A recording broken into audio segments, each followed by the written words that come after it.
అదే RTV app వార్తల్ని క్షణాల్లో చదివే అవకాశం ఉంటుంది. ఒక న్యూస్ పేపర్, ఒక టెలివిజన్ ఛానల్ మీ చేతుల్లో ఎప్పుడూ ఉంటాయి.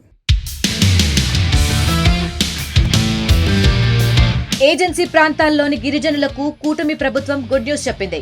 ఏజెన్సీ ఉద్యోగాల్లో గిరిజనులకు 100% రిజర్వేషన్ కల్పించేందుకు తీసుకొచ్చిన జీవో నంబర్ 3 పునరుద్ధరణకు చర్యలు చేపడుతోంది.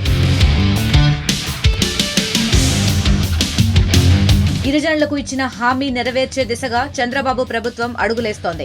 ఎన్నికల సమయంలో ఇచ్చిన మాట ప్రకారం గిరిజనులు లబ్ధి పొందేలా చర్యలు చేపట్టింది. ఇందులో భాగంగా ఉమ్మడి రాష్ట్రంలో గిరిజనుల కోసం తీసుకొచ్చిన జీవో నంబర్ 3 పునరుద్ధరణ తీసుకోవాల్సిన చర్యలపై సీఎం చంద్రబాబు సమీక్షించారు.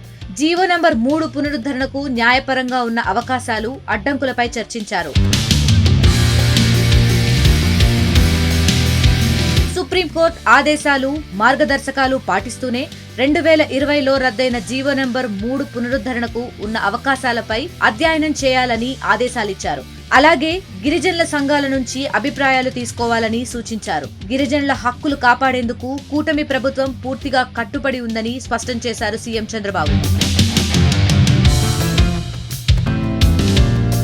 ఇక ప్రభుత్వ ఉద్యోగాల్లో స్థానిక గిరిజనులకు 100% రిజర్వేషన్లు కల్పించేందుకు ఉమ్మడి రాష్ట్రంలో 2000 సంవత్సరంలో జీవో నంబర్ 3 తీసుకొచ్చారు.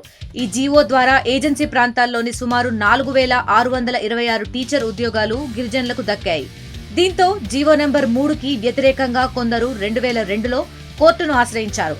జీవో నంబర్ 3 రద్దు చేయాలని డిమాండ్ చేశారు. వివిధ స్థాయిలో విచారణ తరువాత 2020లో జీవో నంబర్ 3 ఉత్తర్వులను సుప్రీంకోర్టు రద్దు చేసింది. మరిన్ని వీడియోస్ కోసం ఛానల్ ని సబ్స్క్రైబ్ చేయండి. లేటెస్ట్ అప్డేట్స్ కోసం వాట్సాప్ ఛానల్ ని ఫాలో అవ్వండి. ఆ లింక్ డిస్క్రిప్షన్ లో ఉంది.